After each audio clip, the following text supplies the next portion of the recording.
உங்களோட ஒரு நாள் வருமானம் எவ்வளவு அப்படின்னு நீங்க கரெக்டா சொல்லிட்டீங்க அப்படின்னா இந்த 500 ரூபா உங்களுக்கு தான். 6000ல இருந்து 7000. இப்போ மாசத்துக்கு எவ்வளோடா வழக்கமா உனக்கு தெரியாது, உன்கிட்ட கேட்கறத விட நீங்களே சொல்லிருங்க. நீ கேட்ட ஒவ்வொரு கேள்வி என்ன செருப்பால் அடிச்ச மாதிரி இருக்குடா. 1,80,000 ரூபாய் சம்பாதிக்கிறீங்க டீ கடையில.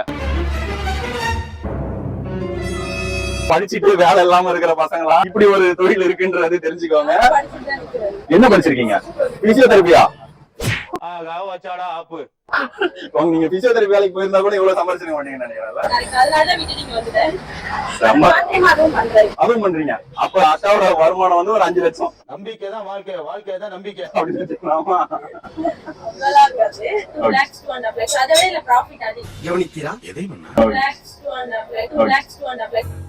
இப்ப வந்து இந்த காசை நம்ம வச்சுக்கிட்டு அக்கா கிட்ட இருந்து ஒரு 5000 நீங்க நம்ம வாங்கலாம்னு இருக்கிறோம்.